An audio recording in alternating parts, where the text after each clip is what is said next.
Voltamos a apresentar Justiça na Tarde. Justiça na Tarde Debate. Pois bem, são 15 horas agora no horário de Brasília. Vamos então, a partir de agora, iniciar o nosso debate, como nós já pontuamos na abertura do programa, logo mais às 14 horas, quando nós iniciamos o Justiça na Tarde.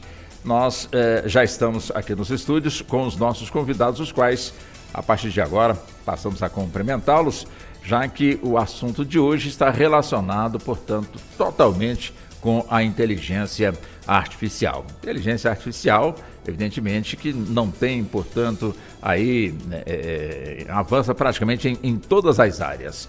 Então é importante abordarmos esse assunto e, evidente, levar mais informações aí para você, ou para se preparar, ou então tomar algum tipo de cuidado para não deixar se envolver numa inteligência artificial criminosa, como também apreciar o que parte de uma inteligência artificial, de maneira que vem te alegrar, vem te distrair e também vem te informar. Então vamos, a partir de agora, conversar com os nossos convidados. Começa com o Dr. Luiz Carlos Laplane, ele que preside a Associação dos Criadores de Conteúdo e Influencers Digitais do Brasil, né, Dr. Luiz Carlos? Seja muito bem-vindo aqui ao nosso programa, muito obrigado por aceitar o nosso convite e muito boa tarde para o senhor. Boa tarde, eu que agradeço a Rádio Justiça para um tema tão importante hoje que movimenta o nosso país e o mundo, né? A Associação dos Influenciadores Digitais do Brasil, ela vem trabalhando no sentido de trazer a segurança para as redes sociais. Ótimo. Né? E um dos temas que a gente vem abordando, que é a importância da biometria facial para as redes sociais, aqueles que utilizam as redes sociais. Sim. Seria a melhor forma de identificar aqueles que usam as redes sociais para o bem e proteger aqueles que têm a sua rede social. Ótimo. Então, esse é só o comecinho, né, doutor Luiz Carlos? Tá bom, a gente já vai avançar com mais tempo nos assuntos. Deixa eu também cumprimentar o doutor Rodrigo Neri, ele que é doutor, mestre e bacharel em Direito pela UNB, com pós-graduado em Direito Processual Civil pela Faculdade Baiana de Direito e professor, advogado e consultor jurídico, né, doutor Rodrigo? Também seja muito bem-vindo, muito obrigado por aceitar o nosso convite, muito boa tarde para o senhor. Boa tarde a todos, a todos que estão aqui presentes também e aos ouvintes. É sempre um prazer participar dos programas. Muito obrigado. Cumprimento também o doutor Paulo Medeiro. Doutor Paulo é professor universitário, especialista em inteligência artificial. Né, doutor Paulo? Também seja muito bem-vindo. Boa tarde para o senhor. Muito obrigado por aceitar o nosso convite. Obrigado, Walter. Obrigado aos ouvintes. Boa tarde a todos. E acho que esse é um tema muito importante para discutir hoje em dia, né? Eu já começo com o senhor, doutor Paulo. Vamos lá, qualquer mente pode desenvolver na inteligência artificial qualquer criação ou tem a mente? Como é que é essa questão? Porque quando se fala em inteligência artificial, a gente pensa, bom, inteligência artificial, mas quem cria a inteligência artificial? A inteligência humana, né? De forma assim, bem leiga, né? Abordando esse aspecto. Mas será que todos nós somos capazes, dentro dessa tecnologia de IA, fazer algum tipo de criação, inventar que eu digo, criar, evidentemente, assuntos para o bem, claro. Vamos nessa frase que você falou, tem as mentes e as mentes, né? Sim. Na verdade, a criação de uma máquina de inteligência artificial exige um conhecimento muito avançado, técnico, né? E essa é uma discussão em pauta hoje em relação à soberania da IA nos países, né? Cada país tem criado a sua inteligência artificial própria para manter o conhecimento dentro do próprio país, né? É o que chama aí de IA soberana, os países têm trabalhado muito isso. Né? Então você tem o criador da inteligência, da máquina, e tem os usuários, né? Daquilo que já foi criado por alguém. Hoje, na realidade, a maioria das pessoas, aí serve para todo mundo, né? Qualquer um, desde uma criança até uma pessoa com mais idade, pode acessar um sistema desse e fazer uma criação. Que tipo de criação? Um texto, um livro, um vídeo, um áudio, né? Algo de qualquer natureza. Criar uma receita, criar qualquer coisa, ou seja, ajuda na produtividade, né? de todas as maneiras possíveis. Então a gente tem 2 ambientes diferentes para discutir. Então tem o ambiente do que cria e o ambiente de quem de alguma forma vai utilizar aquela criação. Exatamente. Interessante a gente iniciar dessa forma, né, doutor Luiz Carlos, o senhor como preside a Associação dos Criadores de Conteúdo e Influências Digitais do Brasil. O que seria um conteúdo, né? Quer dizer, quando eu crio um conteúdo, eu estou criando, portanto, vamos colocar assim, eu detenho o direito autoral dessa criação, de alguma forma eu estou postando ali na inteligência artificial, ou não é bem assim? Eu estou provocando você para a gente tentando entender realmente essa dinâmica. Nem sempre o usuário ele tem o conteúdo a seu favor, né? Porque quando se cria muitos influenciadores digitais e criadores de conteúdo, eles muitas vezes eles surgem sem uma formação, né? Eles hoje não têm uma universidade. Um dos pontos importantes é trazer o debate, a discussão para a educação, para uma grade curricular, né? Junto com o Ministério da Educação. Só assim nós teremos no futuro pessoas utilizando as redes sociais com mais qualidade. Por enquanto nós temos o quê? Temos pessoas que de alguma forma usufruem do que até agora não chegou. Exato, daquilo que você viraliza do dia para o outro. Basta você estar num ambiente, basta você cair na rua, basta você subir a calçada e dar e tropeçar, basta você falar um clichê. Isso vai para as redes sociais e acaba viralizando. Então você começa com um pequeno conteúdo e depois você se torna um influenciador, você se torna um criador de conteúdo.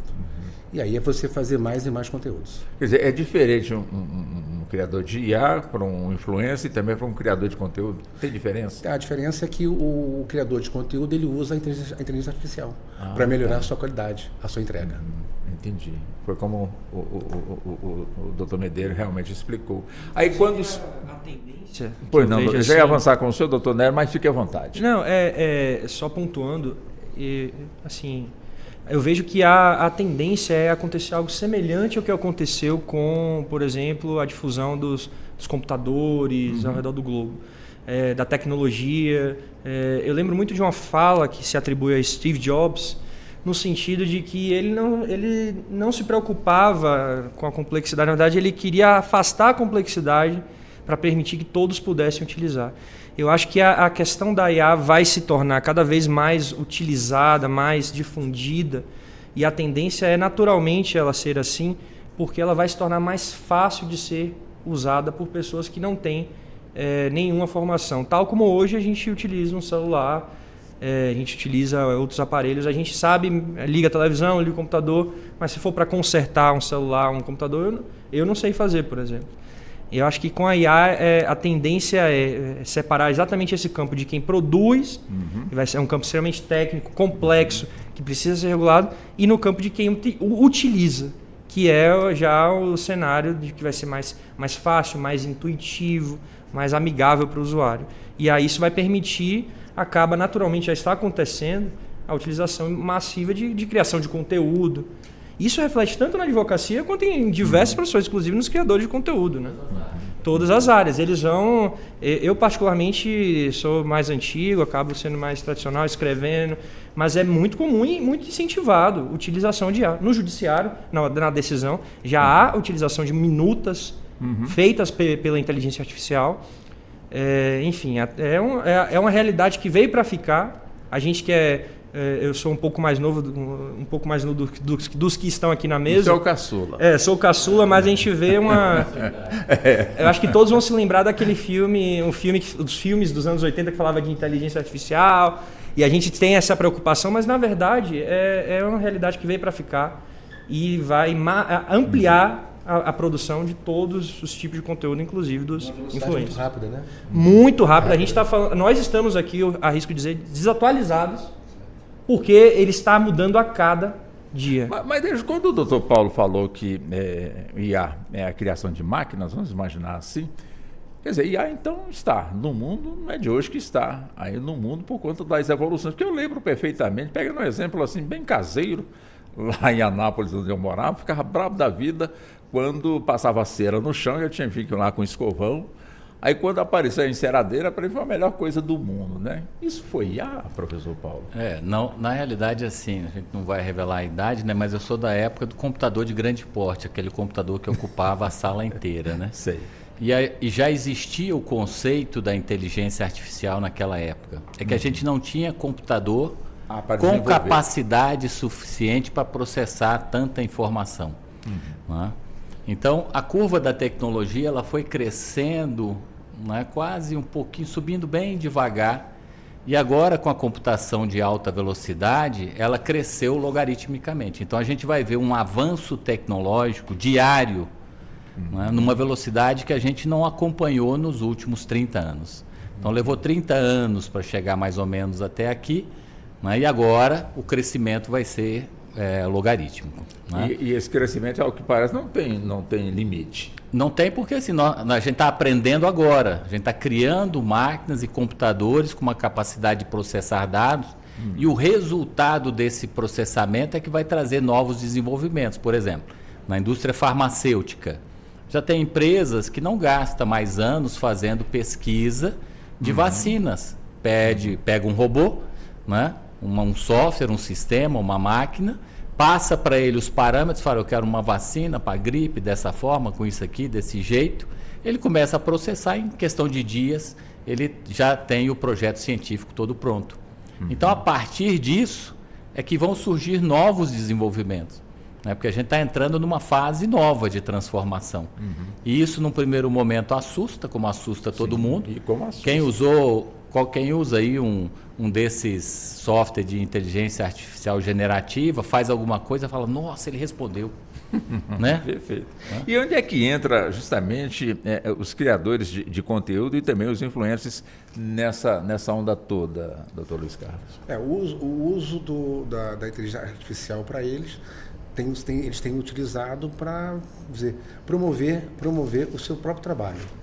Né? Perfeito. Deixa eu chegar aqui com o doutor Nery. Quer dizer, evidentemente que quando a gente aborda esse aspecto da inteligência artificial, a gente está buscando aqui, atirando para todo lado, evidentemente daqui a pouquinho a gente centraliza aqui na questão.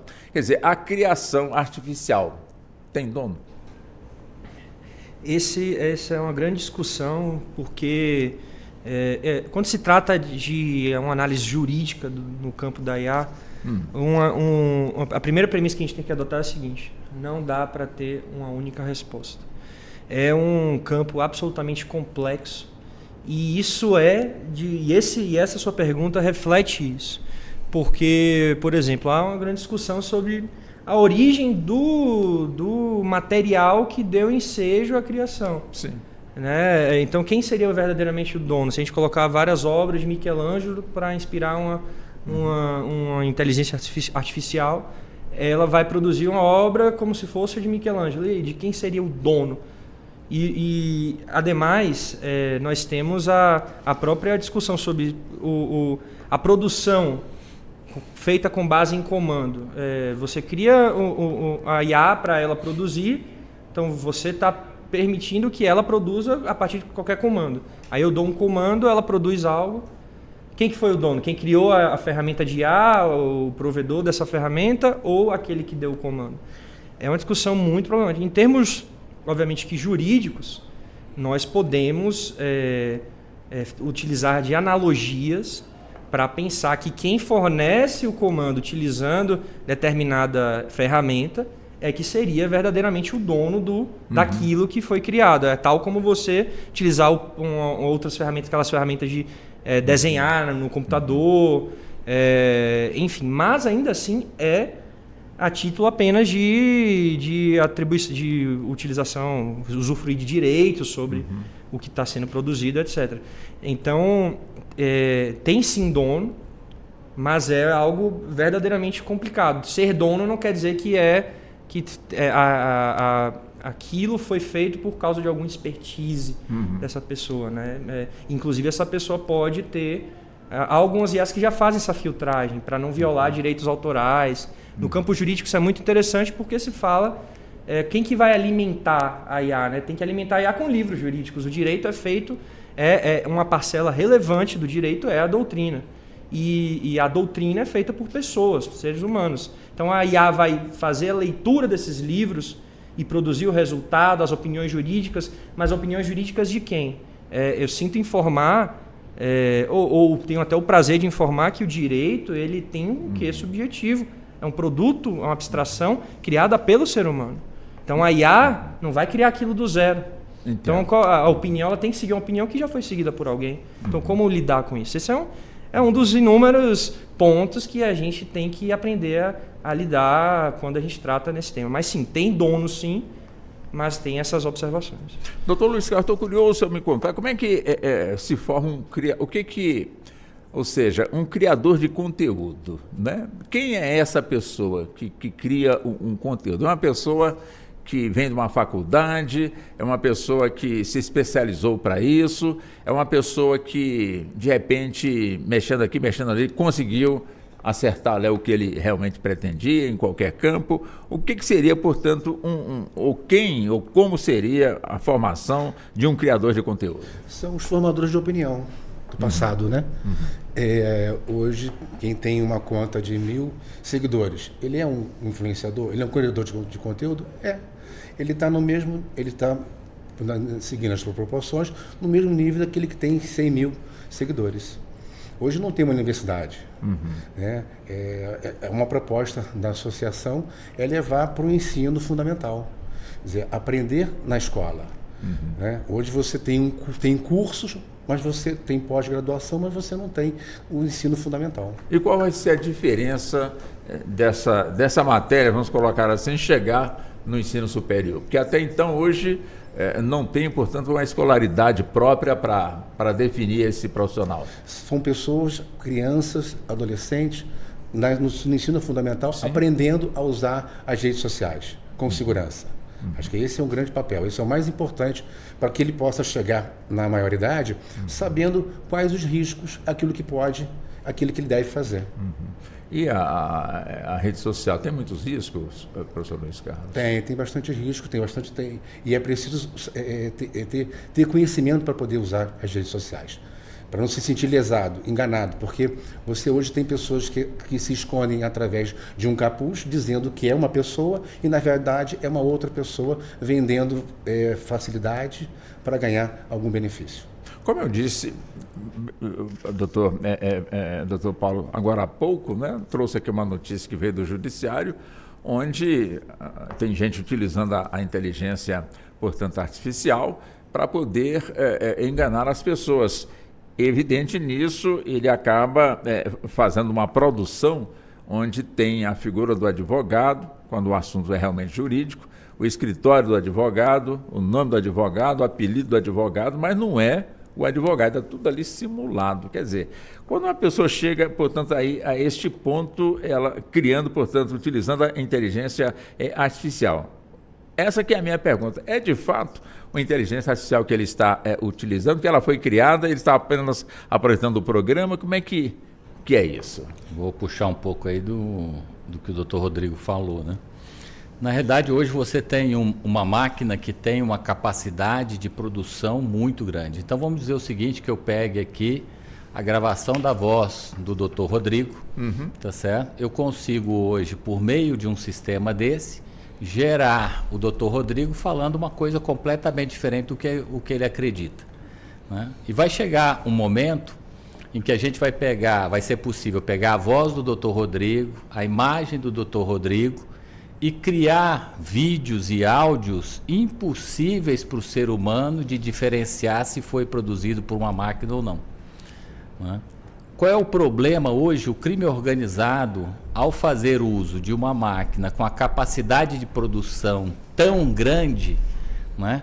Como é que a gente vai combater isso? Outro dia eu estava vendo uma reportagem que saiu, eles estão fazendo a mesma coisa com corretores de imóveis em São Paulo, sim, ou no Rio, não sei, né? Golpes da mesma forma, de vendas de veículos, de imóveis, pessoas falando já. A gente sabe que, né, quando tem a questão de telefonemas de presídios tentando dar golpe, né, o pessoal fala tudo errado. Agora eles estão fazendo vozes de inteligência artificial para ele mesmo não precisar falar. Ele aperta o botãozinho e a voz fala e atende não é? o usuário e pronto. Então, eu acho que o que a gente tem que ficar muito atento é a capacidade que esses sistemas têm de gerar produtividade positiva, né? Mas sempre vai ter alguém gerando algo produtivo do lado negativo também, né? Quando eu chego lá, um advogado entra lá no ChatGPT e pede para produzir uma petição e passa os parâmetros, ele usou uma base de dados que ele coletou de alguém, não sabemos de quem, ele foi lá e coletou aquela base e deu uma resposta, né? Aquela resposta foi a máquina que produziu, o advogado ou a pessoa que sentou ali. Hoje em dia, na verdade, com o ChatGPT e essas coisas, todo mundo também está se achando advogado, né, corretor, fazendo minutas, petições, contratos, porque você pede e vem aquilo ali, né? A capacidade de produzir, ela é instantânea. Agora, como é que eu vou raciocinar sobre o direito sobre isso, né? Se o detentor da máquina está fora do meu alcance, né, da minha jurisdição, né? A gente tem N problemas a serem discutidos nesse caminho, né? Se eu entro lá num desses softwares generativos, gero um vídeo com a imagem do Dr. Rodrigo, tá certo? E dissemino esse vídeo, né? Aqui eu posso ser responsabilizado. Eu fui lá, produzi um conteúdo e eu produzi esse conteúdo, né? Mas a IA, ela foi cúmplice ou não dessa geração, né?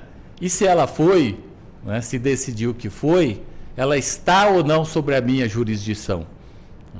Isso aí realmente é um mundo muito complexo, né, que a gente precisa se preparar de uma forma melhor. A gente vê os países investindo bilhões e bilhões, né, de dólares aí em criar as suas próprias IAs, os seus próprios parques tecnológicos, porque eu não posso permitir, por exemplo, utilizar uma IA dessa de fora, né, dentro de processos investigativos dentro das polícias civis, por exemplo. Não posso, né? Por quê? Porque eu vou colocar lá dentro desse banco de dados que não é meu, informações sigilosas, né? Acho que essa semana teve até um problema disso, né, de vazamento. Alguém perguntou alguma coisa para uma dessas inteligências artificiais e tinha dados sigilosos lá que alguém imputou em um outro canto. Então a gente precisa ter muito cuidado com isso, né? A velocidade com que isso tem evoluído vai nos assustar e a gente precisa se preparar na mesma velocidade. E aí aproveito o que o Luiz falou, isso começa na educação, lá na base. Como é que eu vou usar esses sistemas de uma forma racional, né? Responsável, né? Eu não posso chegar lá e produzir qualquer tipo de conteúdo, eu tenho que saber de tudo o que vai acontecer, né, se eu produzir um conteúdo ruim que pode prejudicar muita gente. Exatamente. Inclusive tem uma tramitação, está em tramitação um projeto de lei, salvo engano 2338 de 2023, é objeto de bastante reflexão, parcela da doutrina critica, parcela apoia. Sim. E ele traz, em seu artigo 3º, por exemplo, algo muito interessante que dialoga com o que foi dito agora há pouco, no sentido de que, por exemplo, o desenvolvimento, implementação e uso de sistemas de IA observarão, aí menciona a boa-fé. Veja que é um estabelecimento de princípios para aquele que vai desenvolver, o que evidencia, e de fato é verdade, porque é algo mais que vai além de uma simples ferramenta, né? Você pode criar como é difícil até, a gente pode até pensar na analogia aqui, mas já indo direto ao ponto, é algo que pode... Você não pode dar uma arma... Ferramenta de destruição em massa. Exato, é como você dá uma ferramenta que pode ser uma metralhadora e pode ser um bisturi para salvar vidas, enfim. E aqui tem alguns exemplos de princípios que, no direito, quando fala princípios, nesse sentido, são normas de grande relevância, e não em outro sentido técnico que se costuma usar também, que é crescimento inclusivo, desenvolvimento sustentável e bem-estar, incluindo a proteção do trabalho e do trabalhador, Obviamente que trabalho, a gente tem uma restrição jurídica nesse campo, né? Tem uma denominação, mas eu acredito que isso aqui se amplie também para o tratamento dado aos próprios elaboradores de conteúdo nas redes sociais, que se submetem muitas vezes a situações estabelecidas pelas próprias redes, mudanças de regras arbitrárias. Sim. E isso costumamos... hoje, no início tinha certa aquela tendência de achar que produtor de conteúdo não trabalhava, muito pelo contrário. Trabalham muito, é uma profissão e é uma profissão absolutamente desgastante. Ainda mais pelas regras impostas, costuma ser muito para você ter os views necessários, ter uma remuneração digna. Então, tem todas as áreas hoje, criador de conteúdo. Exato. Né? Exato. Todos os profissionais de todas as áreas, todos os segmentos. Hoje, a maior plataforma hoje, isso foi um ganho da nossa sociedade, a possibilidade de democratizar a autodivulgação, não depender de grandes meios tal como era antigamente, mas ainda assim a gente tem um outro cenário que também demanda cuidados, né? Quem que estabelece as regras e quais são os parâmetros? Eles são justos com quem abre mão de muitas coisas para poder estar lá e contribuir para a própria rede social? Rodrigo, mas o que falta hoje, na verdade, é uma interação das categorias, das classes. Que categorias são essas? Né? Diversas, porque o influenciador e criador de conteúdo está envolvido em todas as profissões. Né? Agora, muitos já vêm formados naquilo que ele se propõe a entregar na profissão dele. Agora, e os jovens, esses que estão começando? Então, vamos dizer, vejo que falta uma discussão maior no sentido da educação, da formação. Porque é importante regular, mas é preciso ensinar essas pessoas a usar as redes sociais, para que possa usar melhor no futuro, que possa usar também a inteligência artificial. As pessoas estão aprendendo através de outras pessoas. E às vezes até aprendendo errado. E qual é a referência? Então tem que levar essa discussão para a sala de aula. Pois não, professor Paulo. Na verdade, o influenciador desse primeiro período, eles tinham alguma profissão, ou seja, era um engenheiro que virou influenciador, um advogado que virou influenciador, um comunicador que virou influenciador. Aí agora, nessa nova geração, ele já acha que ser influenciador não precisa ser nada disso, né? Então a gente está surgindo aí uma geração de influenciadores que não tem formação, mas tem por trás uma inteligência artificial que responde tudo para ele. Então ele acha que pode produzir conteúdo técnico sem a formação básica. Esse é um perigo para a educação da próxima geração. E muitos trabalham em casa, né, Paulo? E trabalham em casa e já não querem compromisso, né, com o trabalho formal, igual a gente considera. Então, assim, é um mundo que está mudando.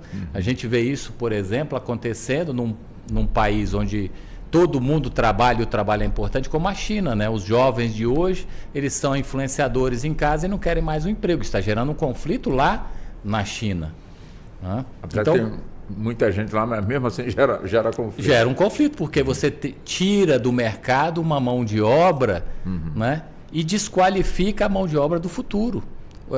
A pessoa acha que pode ser engenheiro, né? Junto com a inteligência artificial, mas ele não se formou em engenharia, não gastou o tempo dele na universidade, né? Não gasta o tempo dele estudando direito, né? Fazendo prova da ordem, né? Ele fala, não, eu também posso gerar uma petição, um contrato, né? Elaborar um parecer, né?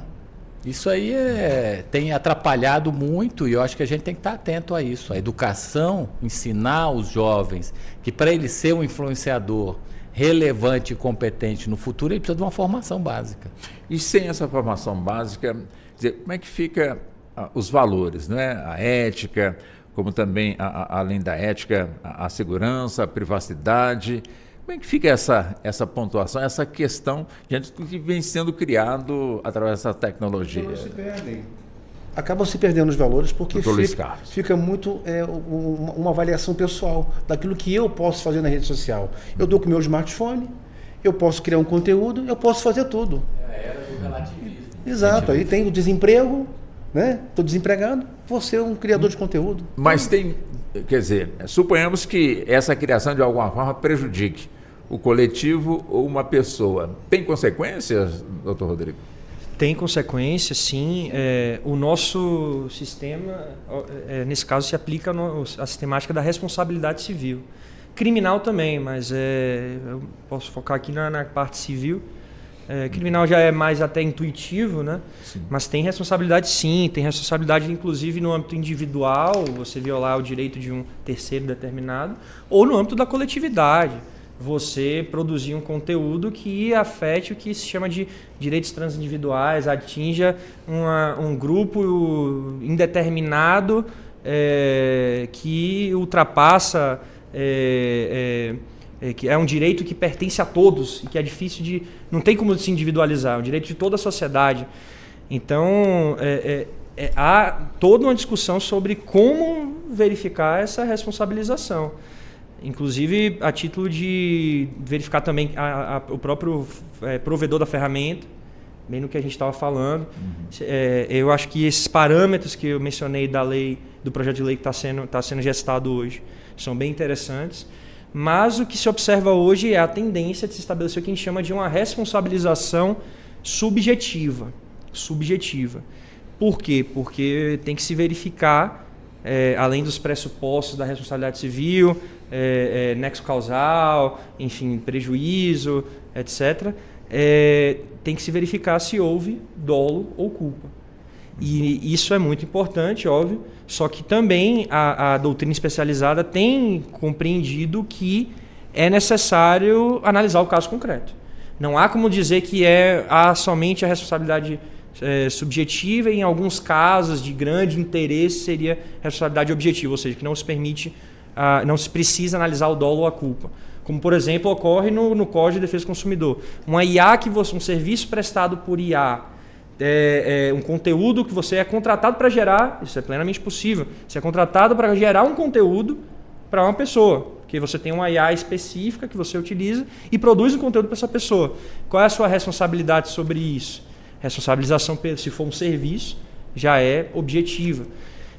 Mas se não for em outro contexto, em que não há uma relação consumerista, aí você tem que analisar se teve o dolo ou a culpa. O dolo seria aquela vontade de acarretar o dano, a culpa seria a negligência, imprudência em relação ao que foi produzido.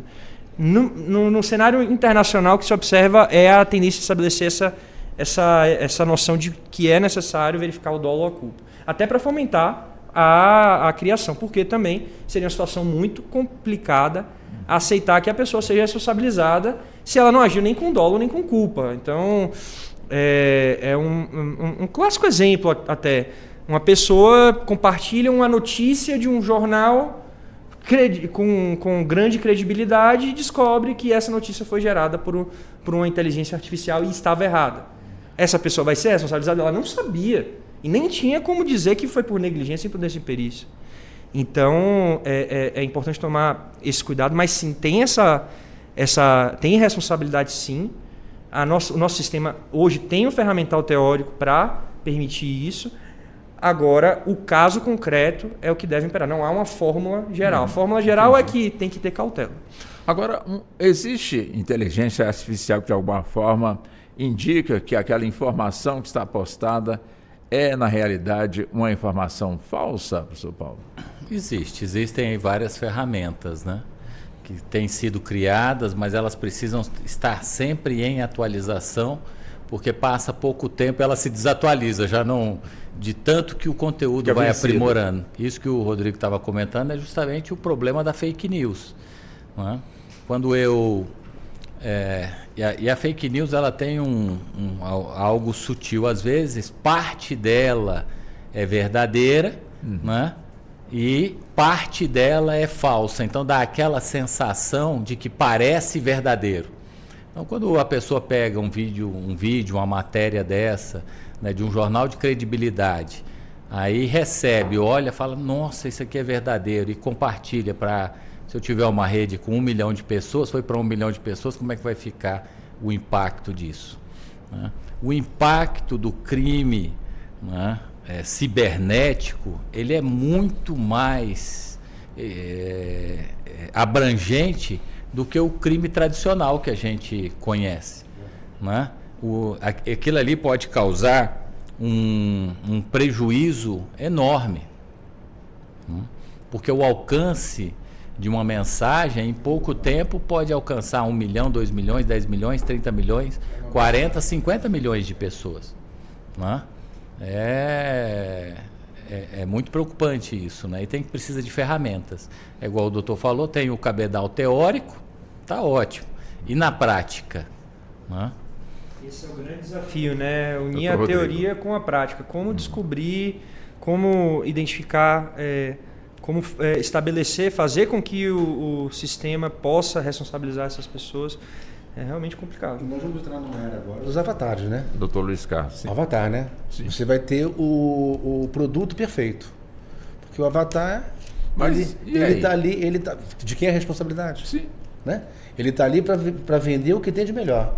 Vai ser, né, uma figura bonita, né, o produto perfeito. E aí? E tem como se defender, evidentemente, quem detém o conhecimento dessa tecnologia vai se defender. Mas no nosso país de desigualdade social enorme, né? Conhecimento também pouco, como é que vai ser realmente essa questão? Aí é que eu vejo que precisa mesmo da educação, né? Porque para nós que somos da área de tecnologia, às vezes a gente tenta reconhecer e não... São exemplos, por exemplo, há um tempo atrás eu vi um evento, né, sobre falsificação de produtos, onde um fabricante de bolsas olhou e disse o seguinte: essa bolsa falsa, eu não tenho como dizer que ela é falsa. Tá certo? De tão bem que foi a falsificação. Né? Se no mundo físico já se faz isso, no mundo tecnológico, isso vai avançar de um nível que a gente não está ainda preparado, né? Nem educacionalmente. Então, quando a pessoa do interior recebe um vídeo, né, com alguém falando, ele não tem como saber que é inteligência artificial ou não. Ele tem até uma dificuldade, ele não sabe nem o que é inteligência artificial. Né? Quem dirá se aquilo ali, ele está vendo é a mensagem. Então, esse ser perfeito, né, que vai aparecer lá para ele, vai ser o que é. Agora, o senhor insiste em falar, e eu concordo com o senhor, tem que insistir até que aconteça, esse assunto está nas escolas. Por que ainda não está? Teria alguma explicação? Porque eu tenho certeza que será uma das aulas mais gostosas da meninada que começar a entrar neste assunto em sala de aula, né? Até porque hoje tem uma lei que proíbe, né, equipamentos celulares e outras coisas mais na sala de aula, mas de repente essa aula chegando, automaticamente vai ser uma baita de uma ferramenta. Muitas descobertas também serão reveladas, descobertas assim que eu digo, no aprendizado de como manusear essa coisa toda, buscar uma educação maior, enfim. O que está faltando para a gente debater esse assunto e esse assunto de alguma forma ser concretizado? Foco central. É preciso falar da inteligência artificial, criador de conteúdo, dos influencers, aqueles que utilizam as redes sociais de uma forma mais da educação. Foco central. Você vê hoje falando usando a inteligência artificial, a criador de conteúdo, ele hoje está em evidência. Fala de tudo, né? De tudo, na política, né, em todas as áreas. Mas poucos falam na área de educação. Foco central. Chega a ser assustador, né? Todos nós aqui tivemos a oportunidade de cursar ensino fundamental e médio. Percebemos assim a persistência em algumas disciplinas que são importantes, mas a completa ignorância quanto a temas de redes digitais, enfim, tecnologia. E isso é fundamental, o aluno, a criança, o jovem, o adolescente e jovem adulto ter essa noção, né? É tão importante quanto estudar quais são as espécies de plantas e para poder passar no vestibular. O vestibular deveria cobrar isso, faz parte. Eu diria que ter acesso à internet e ter acesso à informação de como mexer na internet, se operar na internet, é tão importante quanto saber ler hoje, sabe? Você não consegue mais proibir. Não dá mais para proibir. A proibição você está colocando cada vez mais distante do aprendizado. É preciso ensinar. É preciso abrir as portas. Os professores, o que estão fazendo para os professores? Para educar os professores, para educar esses jovens. Será que isso está acontecendo? Então, eu tenho falado sobre educação, o que falta hoje é falar mais sobre isso, né? Por exemplo, um outro ponto, que é utilizar as redes sociais. Por que não ter biometria facial? Porque as plataformas não colocaram a biometria facial. O que seria essa biometria facial? Na hora de cadastrar uma rede social, através da biometria. Pode ir lá facial de voz. E o que impediria... Isso vai minimizar a criação de uma segunda conta. Vai minimizar de usar de uma maneira errada. O pessoal falsificar ali nome, endereço... Nós vamos identificar aquele usuário que está na rede social. Porque não, até hoje esse ponto não foi discutido. Se exige em bancos, instituições Exato, financeiras.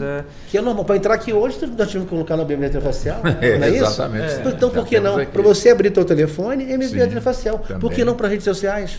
Eu acho que isso é bem interessante. Tem uma discussão em torno do que, por exemplo, a empresa poderia fazer com essa biometria e tal, mas aí basta estabelecer um regramento que determina o seguinte: olha, essa biometria é só para isso. Você não pode, por exemplo, transferir essa informação para outros ou utilizar numa IA para gerar outro conteúdo. Mas eu acho que é fundamental já que se entende que o meio digital é um meio... Hoje já está, de certa forma, superada essa ideia de que é uma praça pública em que todos falam de igual para igual. Não é. Essa praça pública, na verdade, ela tem uma série de regras que alavancam alguns, impedem que outras pessoas se manifestem. Não é bem assim tão democrático. Mas, ainda assim, é um ambiente de grande propulsão. Mas é uma manifestação nossa. Acho que não dá para conceber essa ideia de anonimato como regra, né? De você ter 3 contas, 4 contas. Não é uma boa profissão? Você pode ter um piloto de avião com os olhos vendados? Não, você pode ter um médico fazendo uma cirurgia com os olhos vendados? Ou se escondendo? Exato. Então, um falso médico? Exato. Não pode. Você não pode ter ninguém usando as redes sociais de maneira errada. A biometria facial, ela vai facilitar muito. Exato. Não é ser algo, imagino assim, não é ser algo formalista ao extremo de criar empecilhos de utilização. Mas acho bem razoável ter uma forma de identificação. Hoje em dia nós temos o próprio Estado, o governo brasileiro tem conta, os ministros do STF têm conta em redes sociais.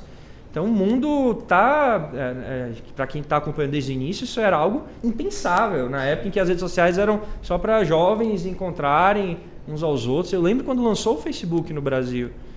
É aquela questão, né? Muito se fala, debate sobre a questão da regularização dessa questão, aí, de certa forma, empaca ali na questão, né, da censura. Regularizar, mas daqui a pouco não pode isso, não pode, estão censurando. Não, vai para a justiça. Não, justiça agora, as plataformas têm que decidir o que pode, o que não pode, caso haja ofensa. E aí, como é que a nossa inteligência artificial fica nessa questão, professor Paulo? No caso das redes sociais, isso que o Luiz estava comentando, é o excesso de contas falsas, né, com o intuito, a maioria delas, de dar algum tipo de golpe, né? Ou seja, a garantia, o acesso, as próprias plataformas têm feito ações para poder acabar com senhas, né? Porque todo mundo já, daqui a pouco, vai ter sua biometria no seu celular, né? E em outras plataformas. Então, assim, o acesso biométrico qualificado, ele garante que aquele usuário é ele mesmo, o que já é importante para poder limpar e resolver o excesso de conteúdo ruim, né? Então, as redes sociais, elas precisam disso. A inteligência artificial, na verdade, ela vai ajudar na produção de conteúdo para uso nessas redes. E as redes são importantes, né? Hoje, qual o prejuízo que o país teria se eu ficasse hoje um dia sem o WhatsApp, né? Daria para calcular a quantidade de empresas, né? De processos, né? A própria justiça usa para fazer os seus, né? As comunicações. Né? Qual o prejuízo? Então, assim, eu não tenho como fugir disso. O que eu vejo é que para regular precisa entender o perfil da rede social, o que é ela, o objetivo de negócio dela, porque eu também não posso pedir para uma rede social virar uma plataforma de investigação, uma plataforma forense, né? Para atender o problema da justiça de um país, né? A gente tem que tentar chegar num meio termo. O regramento tem que entender o que é a plataforma e dizer o seguinte: olha, vamos fazer isso aqui, porque aqui no nosso país a gente precisa dessa informação e desse jeito. Ótimo. Né? Do outro lado, a gente não pode esquecer que a plataforma é ferramenta. Quem produz o conteúdo é o homem que está do outro lado. Então a gente precisa também criar os regramentos ou aplicar para esses homens, essas pessoas, mulheres que geram esses conteúdos bons e ruins. Né? Então a gente tem hoje só... O Instagram é a maior plataforma de comércio do Brasil, né? Hoje, né? De comércio qualificado. Né? Então tem assim milhões e milhões de pessoas que usam. Né? Nós temos praticamente o país inteiro no WhatsApp. Né? Então são duas ferramentas, né, que têm um alcance muito grande. Precisa de uma regra? Com certeza. Né? Precisa entender as plataformas? Com certeza. Esse é o negócio deles. Como é que a gente vai juntar essas duas coisas?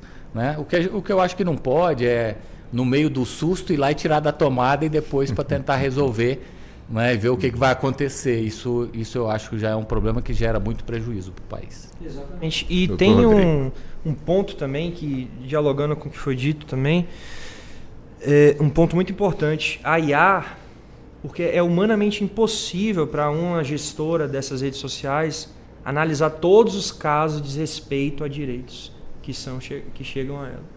São muitos usuários, milhares, centenas de milhares de usuários. Não sei se bate o bilhão, mas assim, com certeza centenas de milhares. Então a IA acaba fazendo esse papel de verificador, filtro, até mesmo definitivo para a própria rede social, porque o Supremo Tribunal Federal já estabeleceu, interpretando o Marco Civil da Internet, que em relação a, salvo em questões atinentes a crimes contra a honra, né, que continua você tendo que ir no judiciário para ele fazer essa filtragem. Então você tem que ir no judiciário para ele notificar a empresa para ela tirar o conteúdo. Em outros casos, por exemplo, de atos antidemocráticos que tem uma abertura bastante relativa, isso afeta muito, imagino, os influencers. Assim, um protesto político pode ser interpretado equivocadamente como um ato antidemocrático por uma inteligência artificial. Como controlar isso? Vejam como é complexo.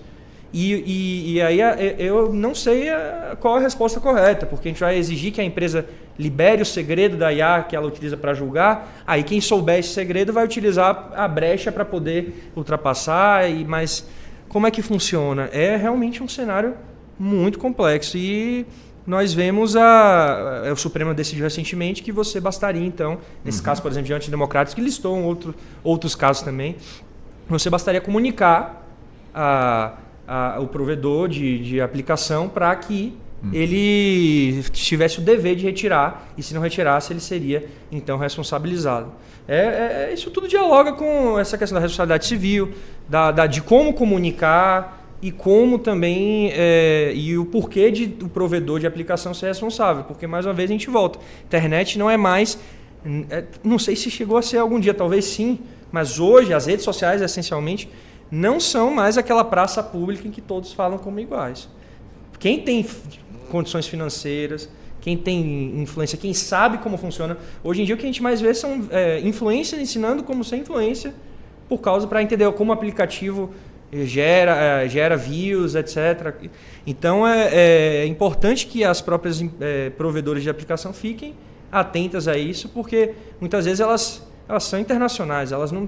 E cada ordenamento jurídico tem seus valores, não há essa ideia de que há valores absolutamente universais. Não, cada cenário tem a sua forma de enxergar o direito e a vida. E isso reflete as exigências que a gente tem que fazer delas, né?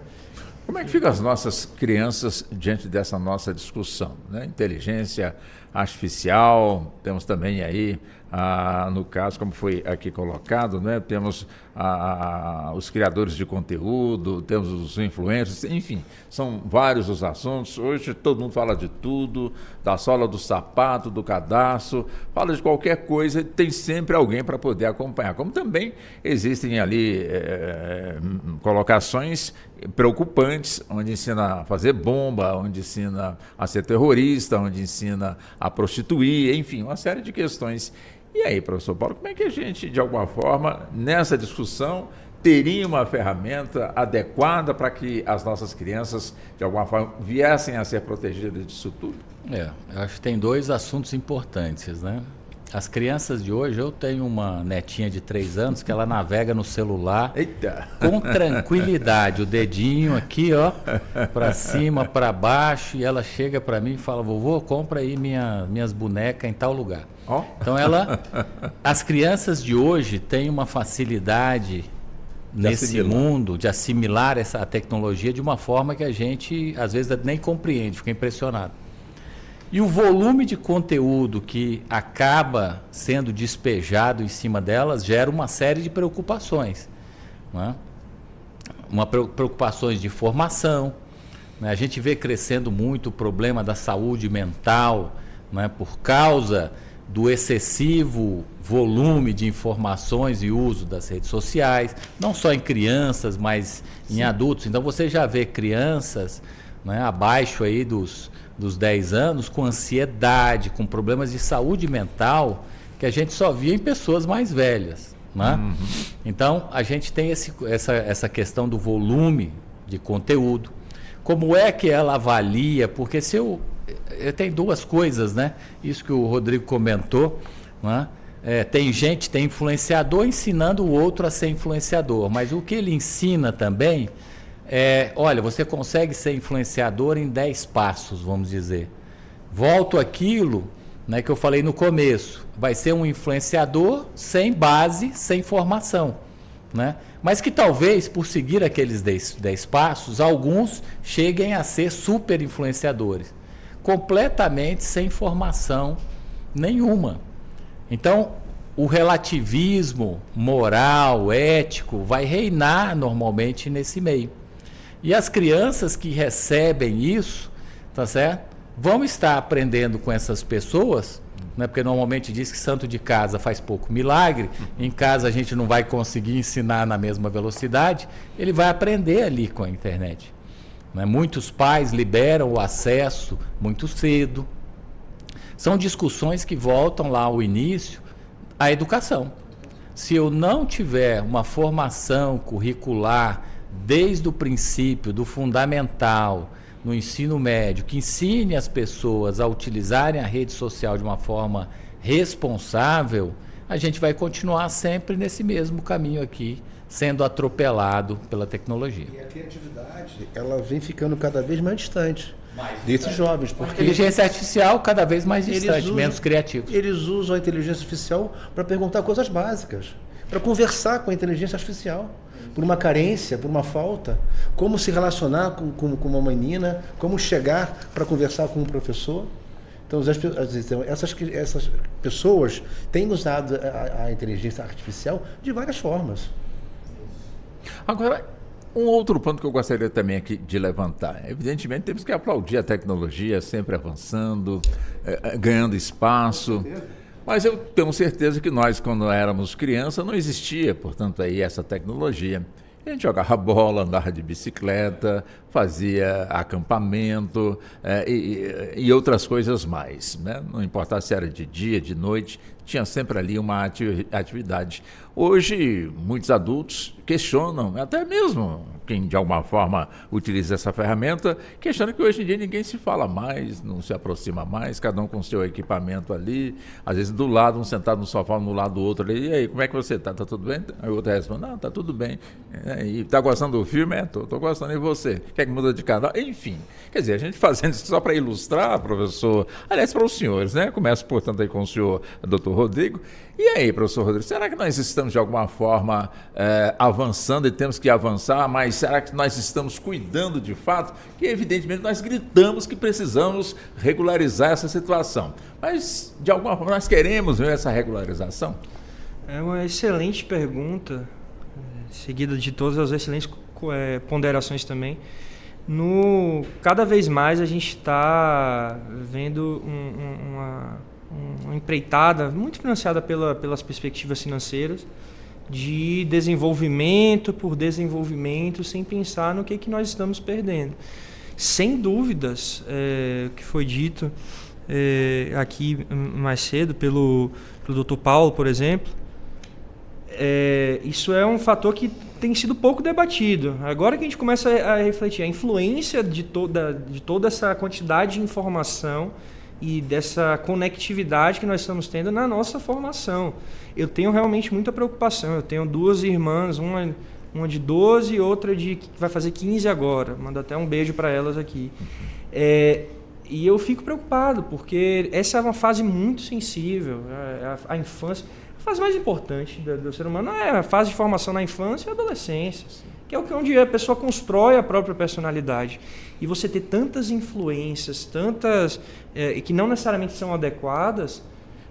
Tem uma frase que eu confesso que nem sei se é 100% verídica, mas parece que faz sentido, que hoje, em um dia, a gente tem mais acesso à informação, mais informação vem a nós do que uma pessoa no século XVII tinha a vida inteira.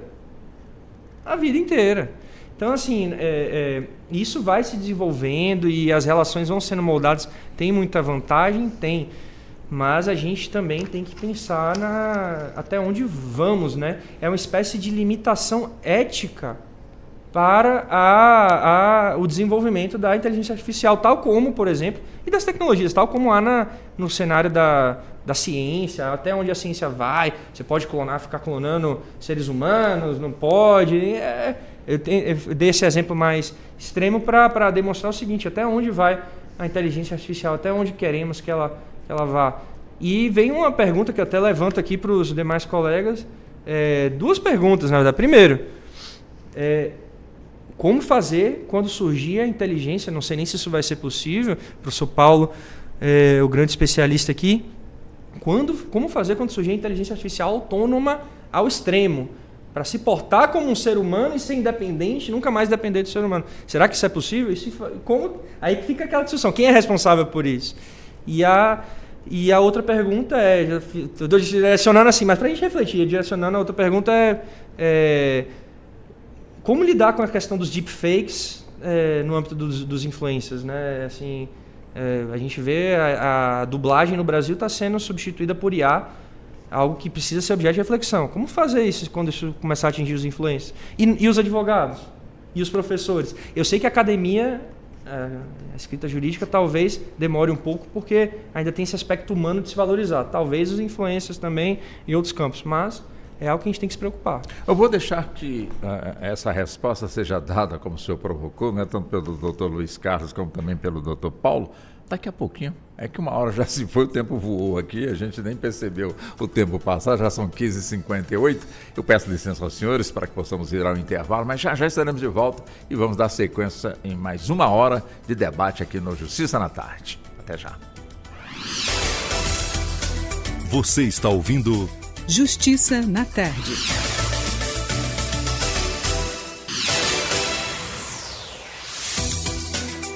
Voltamos a apresentar Justiça na Tarde. Justiça na Tarde Debate.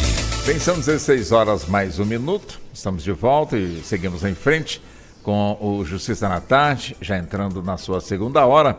Hoje aqui conosco estão os nossos convidados, Dr. Luiz Carlos Laplane, ele que preside a Associação dos Criadores de Conteúdo e Influencers Digitais do Brasil. Também conosco o Dr. Paulo Medeiro, que é professor universitário e especialista em inteligência artificial, como também com o Dr. Rodrigo Neri, que é doutor, mestre e bacharel em Direito pela UNB, pós-graduado em Direito Processual Civil pela Faculdade Baiana de Direito e professor. Ele também é advogado e consultor jurídico. O doutor Rodrigo deixou realmente duas perguntas aí, não sei qual se o doutor Paulo... Doutor... Eu não recordo. O senhor pode refazer? Eu sei que uma delas é justamente como fazer... deixa eu ver aqui... Bom... Foram mais perguntas assim para a gente iluminar o debate. É como fazer, por exemplo, se isso for possível, né? Com a inteligência artificial absolutamente autônoma, né? Autônoma. Bom, deixa... Doutor Paulo, por favor. Esse é o grande objetivo da indústria, né? Na realidade, a indústria não tem desenvolvido esses sistemas para que eles fiquem presos dentro de um ambiente, de um computador numa nuvem, como a gente chama hoje em dia. A intenção da indústria é colocar isso numa máquina que dê a ela autonomia, né? Ou seja, eu preciso de uma máquina dessa para poder me ajudar em casa a limpar, lavar, arrumar, fazer compra, carregar sacolas, dirigir. Tem muitos países em que o carro já não é mais, não tem motorista. Ele já é autônomo. Alexa, né? Hoje já temos, né? Ele já é autônomo. Imagina aí o dia, então, que vai chegar algumas outras profissões onde serão executadas por um robô. A indústria nós vimos aí anúncio de fábricas onde não tem nenhum funcionário. Ela é 100% automatizada. Nossa. Né? Fábricas de equipamentos eletrônicos, daqui a pouco entra na fabricação de veículos, né? 100% automatizada, né? Que não vai ter mais funcionário nenhum. E daqui a pouco vai entrar nos serviços comuns que a gente tem. Né? Eu acredito que até 2030 a gente vai ver um robô fazendo serviço de segurança pública na rua. Deve ficar o ser humano nesse contexto todo, do Paulo. Você vai tudo automatizado. E o ser humano, como é que vai ser? Quer dizer, vamos deixar de existir? É por isso que a gente tem que preparar o profissional do futuro. Né? A gente está vivendo uma era de sair. Né? Eu sou da época do curso de datilografia, que hoje não serve mais. Né? Então, hoje eu fazer um curso de datilografia... nem sabe o que é isso, né? Curso de datilografia hoje vai ser desemprego.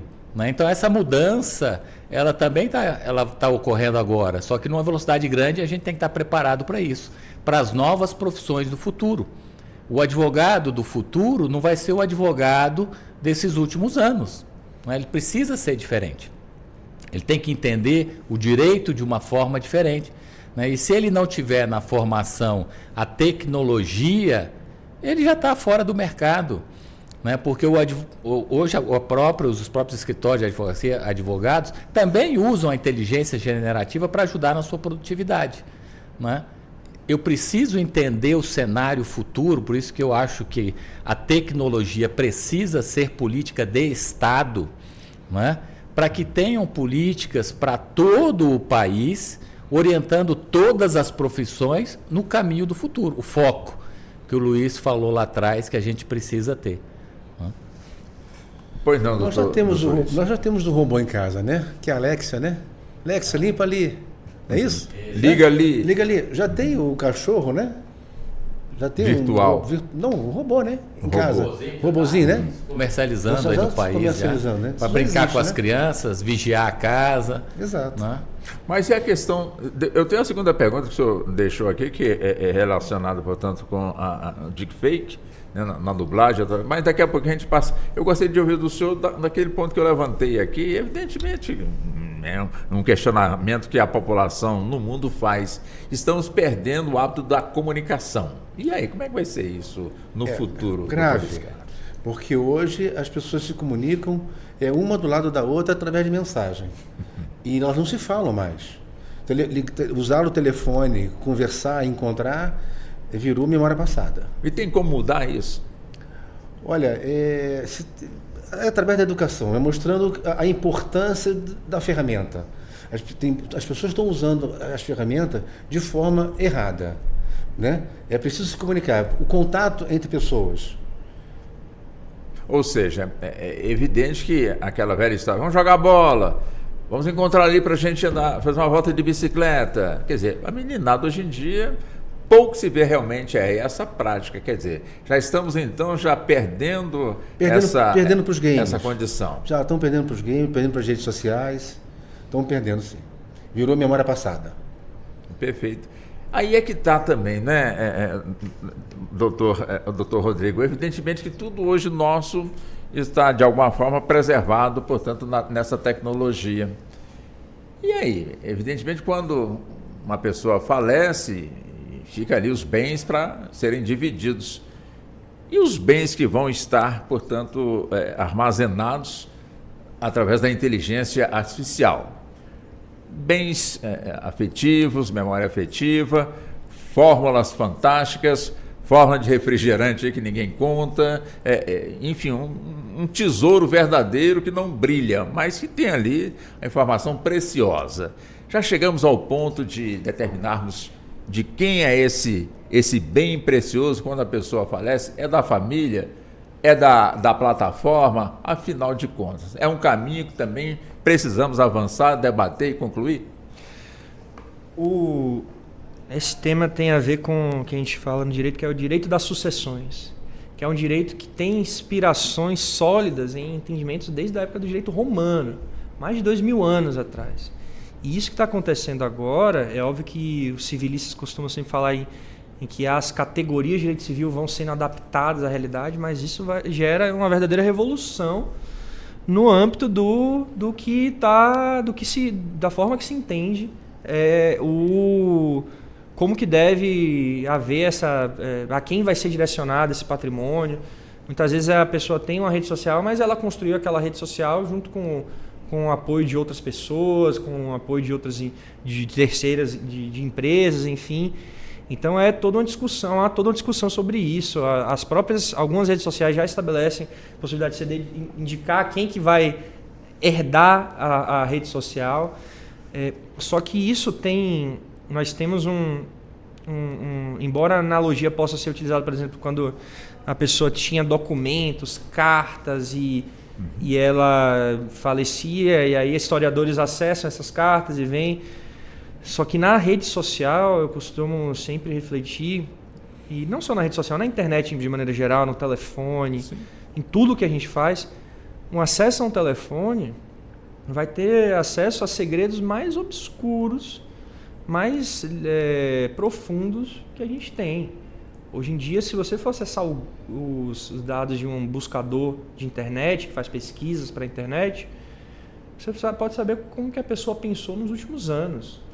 Quem nunca pergunta a um buscador desses famosos perguntas básicas? E às vezes pode ser interpretado de maneira equivocada. Por exemplo, isso aqui é crime? Não quer dizer que você cometeu isso, até você está se precavendo. Ou então, perguntas que você só quer fazer para esse buscador e para mais ninguém. Então, terceiros terem acesso a isso, e aí é que vem um outro ponto para a gente refletir, né? Que é mais sensível ainda. É a falta de controle nosso quanto a isso que nós produzimos. Nós não sabemos 100% o que é realmente armazenado e como controlar isso. Eu arrisco dizer que grande maioria das pessoas não sabe nem sequer como evitar, de tão complexo que é, de tão às vezes até chega a ser sorrateiro. Então, como que você vai entender a difusão de informações que vão estar no seu celular, que vão estar em outras redes sociais, depois que você se for? Como que lida com isso? A quem pertencem essas informações, esses segredos que ninguém sabe, só você e o seu celular? Isso é muito complicado, e porque, numa analogia com documentos pessoais, documentos você pode destruir. Você pode acabar com... Como que você vai desfazer as perguntas que você fez a um buscador de internet? Assim, o buscador pode ter uma política de apagar, etc. Mas, enfim, isso serve tanto para a pessoa enquanto está em vida, porque ninguém quer saber. Ninguém quer que o buscador saiba o que eu penso. Não importa que seja que ele utilize só para indicar produtos. Ninguém quer saber. Eu não gostaria que tivesse um mapa de como eu penso as coisas em algum buscador. Da mesma forma, quando eu me for, eu também não quero que fique isso registrado. E aí ficamos com esse problema, quem guarda os nossos segredos e como esses segredos são obtidos. Esses são pontos que merecem a maior reflexão, tanto no âmbito jurídico quanto no âmbito ético, para além do jurídico, né? É ético mesmo. Estamos falando, doutor, ali falando sobre a questão dos segredos, ou seja, doutor Rodrigo, doutor Paulo. Quer dizer, eu fico aqui imaginando, porque hoje há quem desconfie, há quem acha que é verdade, há quem entenda de que, de fato, isso está acontecendo, ou seja, no celular próximo da gente, captando até mesmo o nosso pensamento, ou algo que a gente expressar, ela capta e vai então, já que eu falei que eu adoro refrigerante X, Então vai vir para mim ali, bombardear-me de publicidade ali, eletrônica sobre esse refrigerante ou alguma coisa nesse sentido. Quer dizer, se eu ficar à vontade no que foi dito aqui pelo doutor Luiz Carlos, como também pelo doutor Rodrigo, você fica à vontade para responder, caso o senhor queira, mas essa questão dessa tecnologia de captar pensamento, isso é verdade ou é mentira? Na área da segurança, a gente parte do seguinte pressuposto: tem fumaça, tem fogo, né? Então, isso já aconteceu, acho que com todos os brasileiros, né? Essa mesma situação, de você falar uma palavra e daqui a pouco está lá a publicidade. Então, o acontecimento recorrente traz a gente um sinal, né? Então, eu acredito que a gente não tem que desconfiar, a gente precisa ter a certeza de que isso acontece, né? E se eu tenho a certeza de que isso acontece, como é que eu vou me precaver? Como é que eu vou atuar? Como é que eu vou legislar? Como é que eu vou pensar o futuro? A gente tem que pensar que o mundo foi construído numa grande guerra comercial. O interesse das plataformas são interesses comerciais, né? Cresceram, acho que num tamanho que nem elas mesmas esperavam, né? Tem um alcance hoje global, né? E saiu do interesse comercial para os países para interesses estratégicos, né? Então, eu tenho que enxergar dessa forma, né? Como uma ferramenta, não mais uma ferramenta comercial em si, mas estrategicamente até como uma ferramenta de guerra. Seja uma guerra, não estou falando de guerra física, mas de guerra comercial mesmo, né? Hoje a quantidade, o volume de dinheiro que transita nessas plataformas é muito maior, às vezes, de tudo que eu exporto oficialmente. Muitas vezes não é, com certeza, é maior do que as exportações do país inteiro, né? Então, às vezes eu estou preocupado com um item, a exportação de X, né? Mas do outro lado, eu tenho um volume de recursos transitando que eu não consigo nem estimar. Então eu preciso entender que aquilo ali realmente eu preciso tratar de uma forma especial. Os dados estão indo para fontes que não são minhas, né? E o Estado precisa pensar, não, eu preciso também ter aqui, né? Quem são os grandes produtores de redes sociais hoje? Ou você tem os Estados Unidos ou tem a China, são os dois grandes, mas ninguém tem. Qual outra rede social que tem, né? Então, por que os outros não têm? A Europa está preocupada e quer criar a rede social dela. Não, o europeu também precisa ter, né? E por que no Brasil eu também não posso criar a minha rede social? Aí o governo tem que fazer isso? Não, mas o governo precisa ser o incentivador. Vamos buscar aqui, né, pessoas no Brasil com competência e vamos criar a rede social brasileira também, né?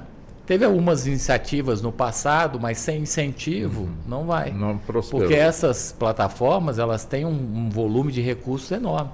Eu acho que tem espaço para todo mundo, né? A gente precisa entender o interesse de cada um. Professor Rodrigo. E aí voltamos também ao aspecto da tutela dos direitos do cidadão. O cidadão que se vê nessa situação, o que ele pode fazer para, por exemplo, ele foi excluído sumariamente por causa de um julgamento feito por uma inteligência artificial de uma rede social. Então, muita gente já deve ter passado por isso.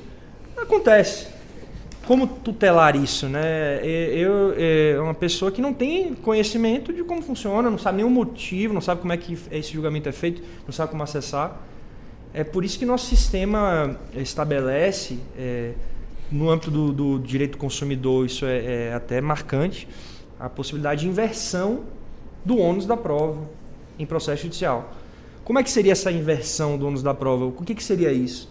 Seria o seguinte: ao invés de eu ter que comprovar os fatos constitutivos do meu direito, eu demonstro, faço um relato, trago uma comprovação mínima de alguns aspectos, mas quem tem o ônus de infirmar o que eu estou falando é a própria rede social, o provedor de aplicativo. Por quê? Porque é essa rede que tem as informações necessárias para poder, no mínimo, estabelecer um debate. E aí a sistemática de ônus é muito importante por causa do seguinte: a rede social arca com o risco. Se ela não quiser trazer essas informações, considerando que é um caso isolado, um caso específico, Então, ela arca com a procedência do meu pedido. Eu não quero fornecer informações, ok, então o pedido que foi feito tem que ser atendido e você vai ter que restabelecer essa pessoa. Então, assim, aquele que se encontrar numa situação em que achar que tem desrespeito, que quer ter uma noção, pelo menos no seu plano individual, ele pode ir no judiciário questionar isso por meio das demais estruturas, enfim, presentes no judiciário, e tem essa vantagem que já existe de maneira geral, mas na relação consumerista isso é bem marcante, para poder evitar que a pessoa perca por falta de informação. Mas o tempo de resposta das plataformas, às vezes, muitas das vezes, é muito longo.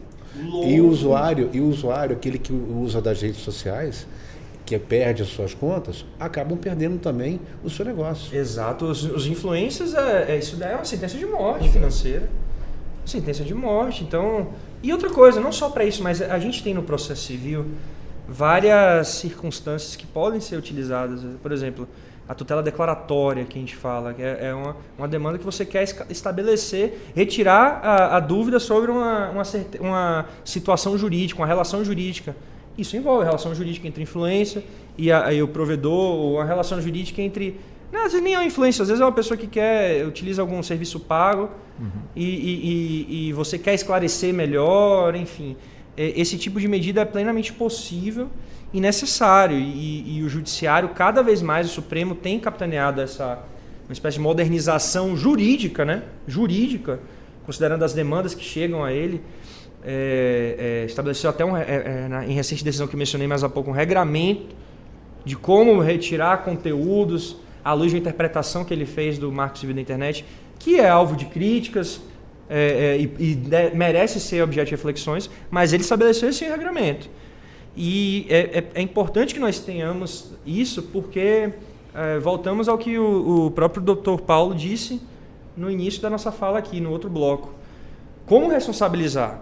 Né? E como também proteger. A pergunta é como responsabilizar, mas acho que principalmente como proteger o cidadão, para não ficar submetido tanto aquele que produz conteúdo quanto aquele que consome, porque a gente fica muito também cobrando muito dos influencers, mas os influencers estão lá fazendo um serviço até... as pessoas estão conectadas o dia inteiro. A melhor proteção seria o diálogo. Exato. A falta de diálogo, ela vem da distância. Exato.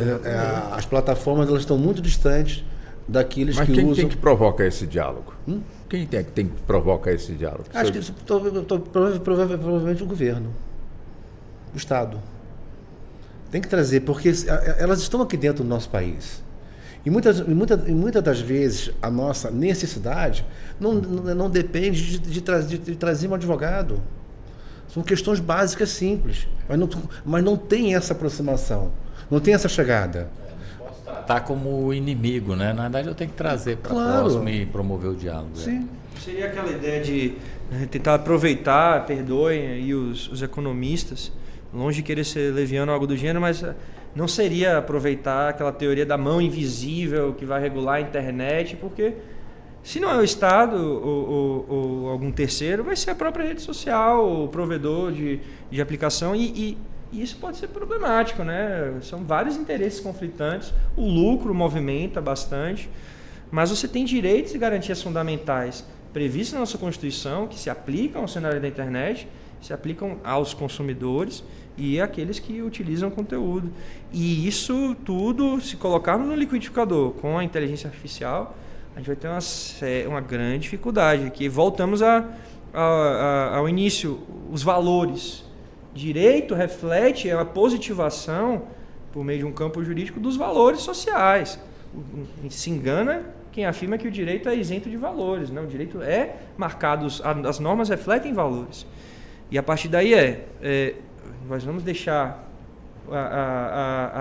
uma inteligência artificial estabelecer um julgamento e dizer que valores são esses, ou tentar reproduzir, se nem nós, seres humanos, conseguimos definir exatamente, sem discordâncias, que valores são, como se deve, quais são os arcabouços e quais são os contornos de determinados valores. Vai ser uma máquina que vai, num dos cenários mais pujantes e mais promissores da economia hoje, que é o da economia digital, vai ser uma máquina que vai definir isso, é algo para se refletir, evitar que haja violações a direitos e garantias fundamentais. A liberdade é algo muito importante, mas é uma coisa que a gente aprende desde a graduação no direito. Não há direito absoluto. A liberdade é muito importante, mas não há direito absoluto. A liberdade não é o único valor que orienta, que deve orientar, pelo menos, um cenário tão importante, tão sensível, como é o da internet, das redes sociais, enfim. Professor Paulo, quer dizer, é evidente que um dos pontos que sempre se debate aqui no nosso país, e não precisa aproximar, é a questão do voto. Ou seja, do voto não, de uma eleição, melhor assim colocando. Evidente que uma das grandes preocupações, que não é de hoje, justamente é essa preocupação, com o avanço da tecnologia da inteligência artificial, como já foi dito aqui, a pessoa se passa por alguém, não sendo ela, expressando, portanto, ali algo que, como o senhor muito bem pontuou, que a outra pessoa verdadeira jamais expressaria. Evidente que esse já é um tema que está sendo debatido a nível nacional, a nível de governo, enfim. Já que nos aproximamos do processo eleitoral e a inteligência artificial está realmente aí trazendo uma certa preocupação, né? Quer dizer, é evidente que o eleitor vai ser bombardeado com publicidade, enfim, de propaganda política, alguma coisa importante nesse sentido, desde que elas também tenham a chancela da justiça eleitoral, mas nesse mundo, né, que até então não está regularizado, como é que a gente pode pensar em termos de segurança, até mesmo para quem acompanha o processo eleitoral e não entender ou votar naquela proposta sendo apresentada falsa e que ele não consegue detectar que aquela mensagem realmente aí é falsa? Pois é. E acho que no próximo ano, né, esses sistemas vão estar muito mais avançados. Muito.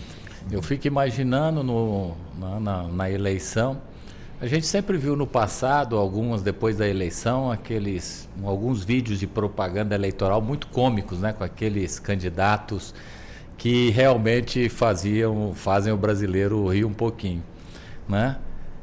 No próximo, imaginamos que a partir do próximo ano não vai mais existir esse candidato, porque todos eles podem ser perfeitos, né? O cara falar assim, Luiz, você vai ser candidato ano que vem? Vou, mas sou ruim de televisão, não tem problema não. Me dá só sua foto, que eu vou fazer aqui o seu programa eleitoral e o seu discurso é esse. O sistema gera o vídeo da propaganda, coloca na TV o Luiz, né? Perfeito, falando com cria perfeição. Um avatar do Luiz. Tá certo? É um avatar do Luiz, do próprio Luiz, né? Ou seja, a dificuldade, isso é válido ou não é, né? Esse candidato é o candidato verdadeiro que eu estou votando ou não? Da mesma forma, né, dessa construção, isso é muito subjetivo, eu acho, vai ser difícil aqui para o pessoal do direito, né, mas eu acho que tem que ser pensado, né? Você vai ter fake news rodando num nível de qualidade também muito grande. Para quê? Um candidato querendo, né, denegrir a imagem do outro. Isso sempre foi, nas eleições aqui, sempre tiveram esse tipo de coisa, só que agora vai ter um volume diferenciado, uma qualidade melhor, rodando pelo país, em sistemas no país inteiro, né? Então volta aí a mesma discussão de sempre, né? A gente precisa educar o brasileiro a entender o que é isso, né? E o Tribunal Superior Eleitoral até fez muitas campanhas educativas muito boas, ensinando, né? Até um pouco tempo atrás tinha umas campanhas de TV muito boas que ensinavam sobre o voto, a responsabilidade do voto.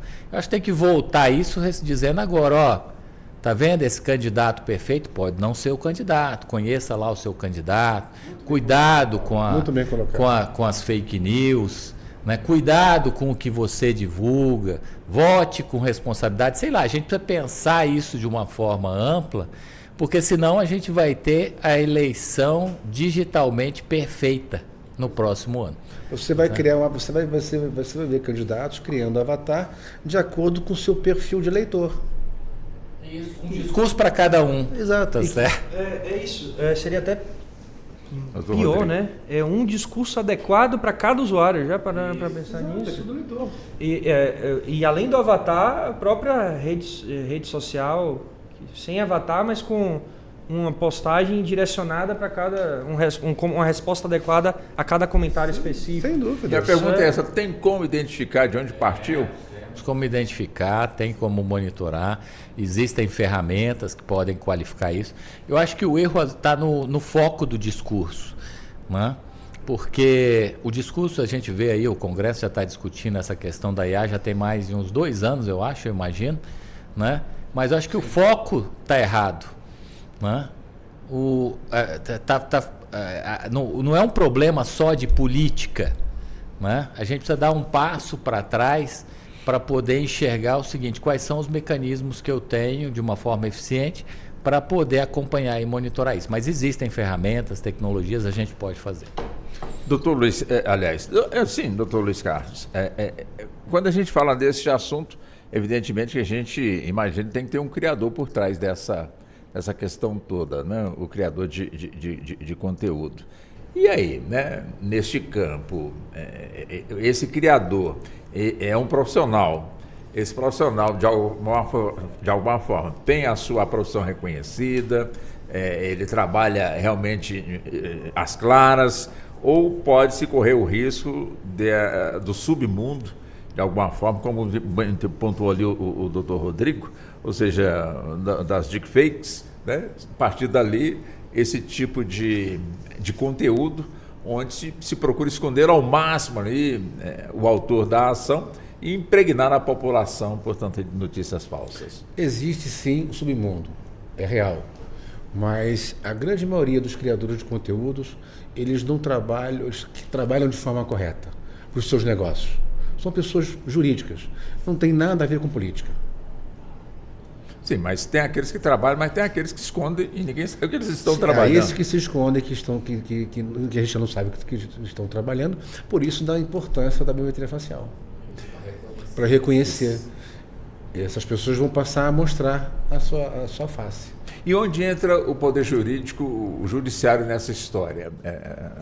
Ou seja, tem legislação já que pune quem de alguma maneira lança aí uma fake news através das redes sociais, ou isso ainda depende do que nós estamos falando aqui da regulamentação? Tem já um repertório legislativo e teórico que permite essa condição no âmbito da responsabilidade civil e criminal. A questão mesmo é os meios para identificar de maneira justa, porque a gente não pode também, com o ânimo de punir desenfreadamente, gerar injustiças. A eficiência precisa ser sempre acompanhada das garantias, principalmente de quem é acusado nesse tipo de situação, justamente para evitar que uma pessoa trabalhadora, honesta, com uma produção de conteúdo, seja afetada injustamente por uma determinação judicial. A nossa Constituição estabelece no artigo 5º, inciso 35, que a lei ela não impedirá da apreciação do judiciário a lesão e a ameaça a direito. Na prática, o que é essa determinação positiva? Positiva, o direito à tutela judicial efetiva. E essa tutela judicial efetiva precisa ser para ambas as partes, quem está demandando e quem está sendo demandado, quem está como autor e quem está como réu. E aí, nesse sentido, nós vemos o Poder Judiciário, ele tem, em termos de procedimento, tudo o que precisa, em termos jurídicos, para poder verificar, mas talvez haja uma limitação quando observamos o ponto de contato entre o direito e a tecnologia, para encontrar quem são, e temos até teorias a respeito disso, quem são os agentes ocultos, que muitas vezes há a utilização aquele que orquestra toda uma utilização de mecanismos, seja por meio de IA, seja por meio de várias pessoas ao mesmo tempo nas redes sociais, para gerar danos de maneira absolutamente desproporcional a determinadas pessoas, principalmente até mesmo influencers. Há essa guerra, né, pode-se pensar, produtores de conteúdo, de maneira indevida, claro, alguns.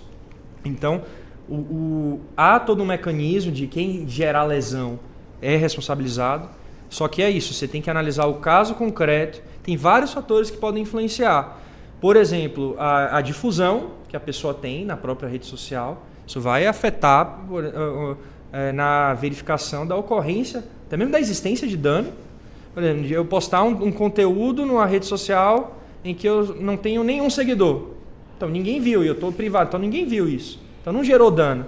Mas eu chego e tenho 3 mil seguidores, que hoje não é tanto, e posto um determinado conteúdo difamatório. Ou seja, atribuindo um fato que não aconteceu a uma determinada pessoa. E isso gera dano para essa pessoa. Então, 3 mil pessoas, geralmente não são todas, mas uma grande quantidade de pessoas visualizou. Então, tudo isso influencia o tema, o contexto, enfim, é óbvio que a ideia é se buscar uma permissividade para que haja liberdade de expressão. Mas o grande desafio é saber como identificar. Então, em termos procedimentais, nós temos o processo civil brasileiro é absolutamente avançado em termos mundiais. Nós não devemos a ninguém em termos de tecnologia procedimental para poder tutelar direitos dos nossos cidadãos. A questão é conseguirmos superar algumas barreiras de quantidade de processo, etc. Mas é conseguirmos, no âmbito do mérito da decisão, identificar até onde pode o judiciário, se isso é liberdade de expressão, se isso não é, porque em termos de tecnologia a gente tem como e tem o repertório. Agora a questão é identificar. A partir do momento que você identifica, você sabe, olha, não pode gerar dano, então tem que ser responsabilizado. E o criador de conteúdo, pois não, professor Luiz Carlos, como profissão. Hoje já existe uma CBO, né? Daqui é 253410. Então, é como profissão. Então, quando ele criar um conteúdo e ele estiver vendendo esse conteúdo, ele já se identifica através da CBO e de uma nota que ele está emitindo. Agora, professor Paulo, quer dizer, que estágio nós estamos perante o mundo, aquele que de alguma maneira vem buscando também solucionar essa questão, né? Que estágio a gente estaria, no conhecimento do senhor, nesse campo de discussão? Estamos no beabá, já estamos de certa forma, credenciado, diplomado, ou ainda falta muita coisa para chegar lá? Eu acho que a gente está no beabá, né? Infelizmente. Eu acho que a gente precisa realmente de uma política, né, de investimentos mais efetiva para que o país possa avançar nessa área. Tem uma iniciativa muito boa, né, do SERPRO, que lançou recentemente para poder criar uma inteligência artificial soberana que esteja disponível para os brasileiros, né? Eu acho que isso é uma iniciativa importante que precisa ter muito investimento nisso. Eu acho que o Ministério da Educação precisa avançar nas questões da educação, da reformulação do currículo. Perfeito. Não é? Eu acho que as instituições brasileiras, como a OAB, precisa repensar também a sua estrutura, não é?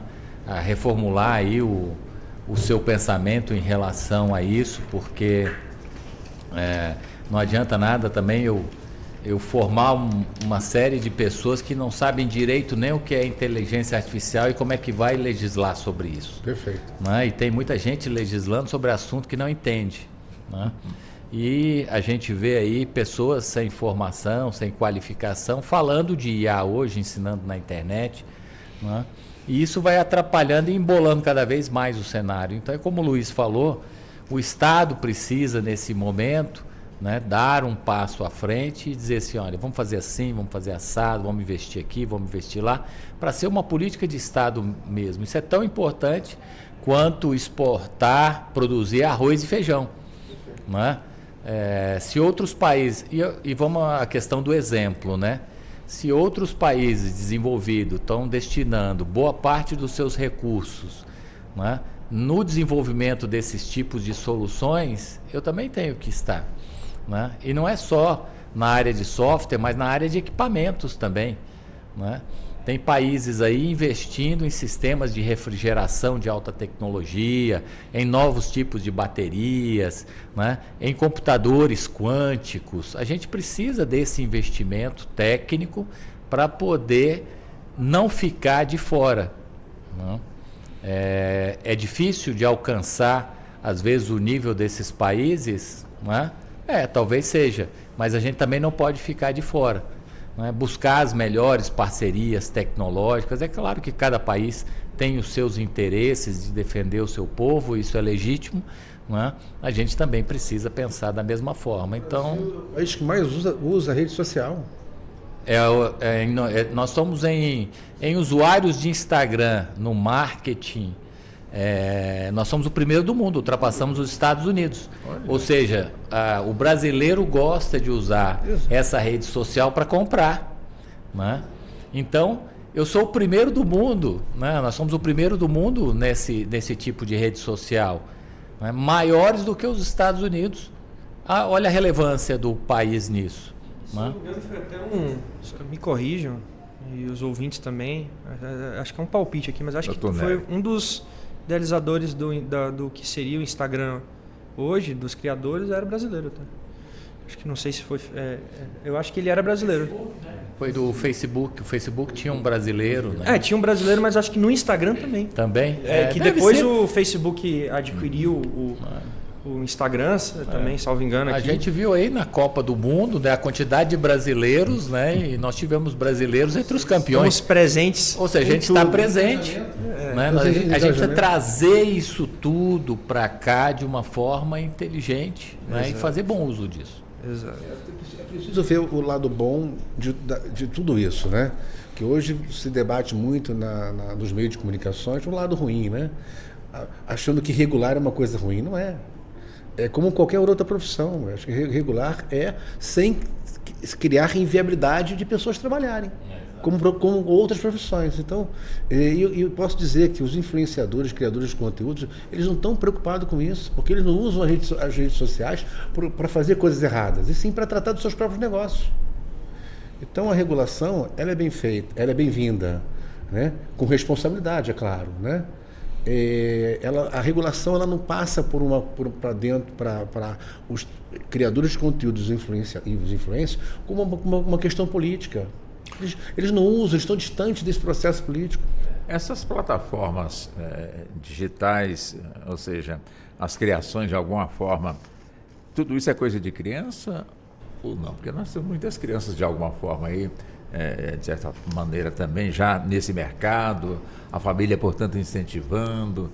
Agora há pouco trouxe aqui uma matéria de um pai que acabou sendo punido por expor muito aí os filhos nas redes sociais. Quer dizer, criança nesse nicho, nesse mercado, tem que ser, de alguma forma, ter uma regulamentação à parte ou caberia no bojo do que nós estamos aqui debatendo? Não, é algo à parte.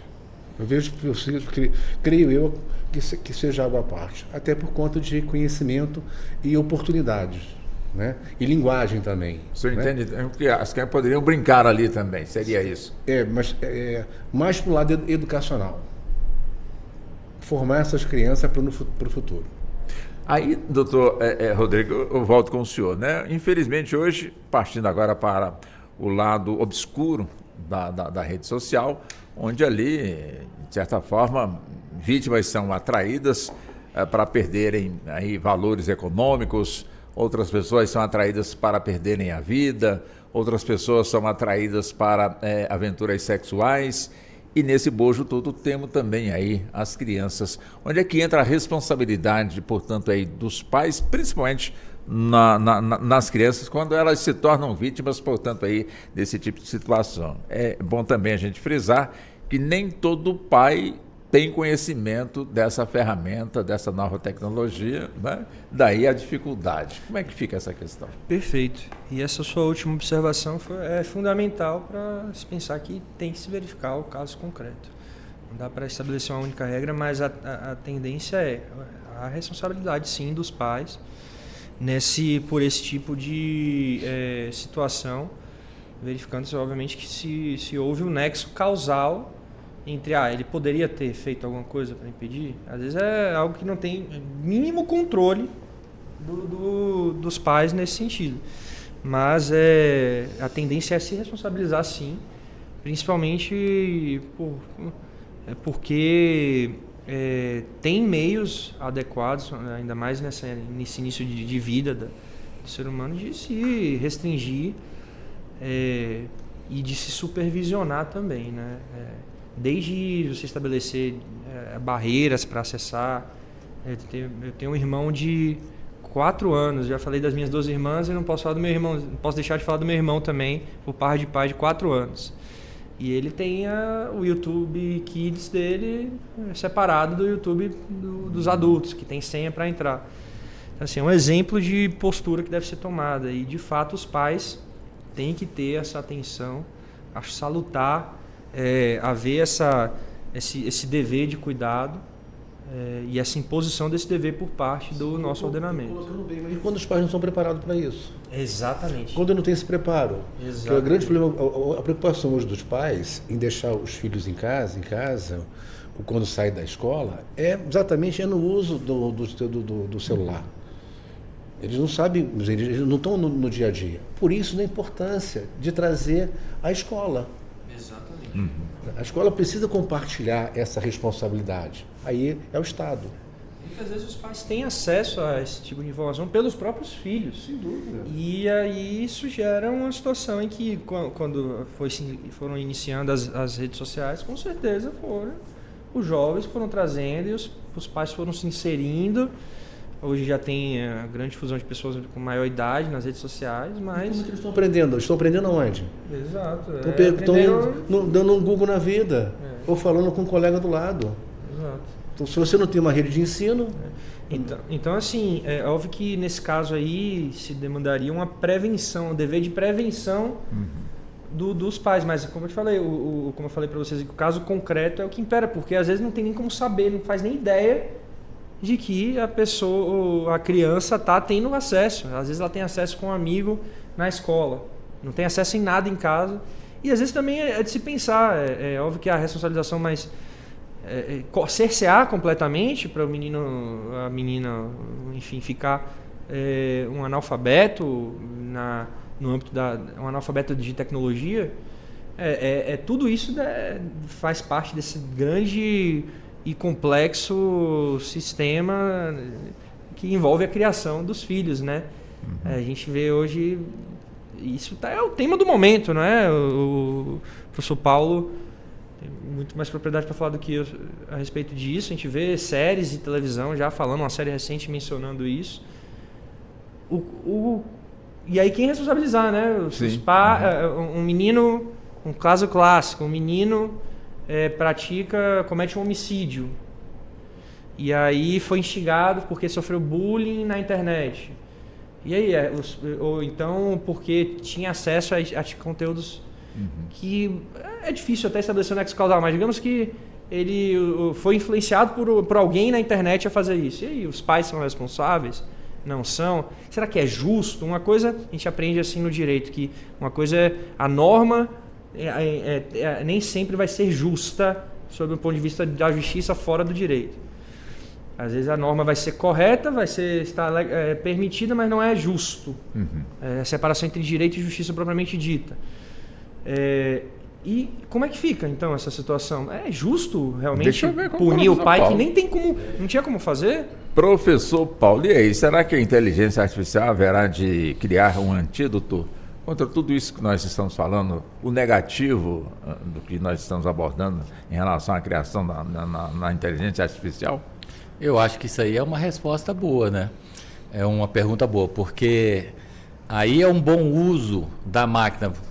né? A gente usar a máquina para gerar ferramentas para que eu combata isso, né? Então, eu vejo que a polícia do futuro vai ter também o seu robô que vai investigar tudo isso de uma forma mais rápida do que a gente faz, né? Há pouco tempo, a Alemanha fez campanhas de educação para educar os pais em relação a isso, porque os pais estavam publicando muitas fotos de crianças nas redes sociais, os bandidos estavam pegando essas fotos e produzindo material pornográfico, né, com essas fotos dessas crianças. E o material original veio do quê? Das contas de redes sociais desses pais, né? E eles fizeram uma campanha publicitária, pegaram uma foto de uma menininha, fizeram um avatar de inteligência artificial, envelheceram, né?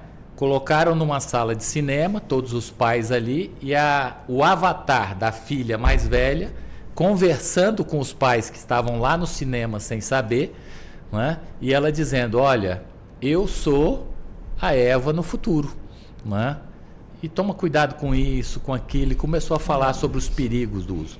Então, assim, voltamos à questão de novo da educação, porque eu acho que num primeiro momento, educar é o melhor caminho, até que a gente tenha tecnologia de combate, né? Nós precisamos também investir em tecnologia de combate.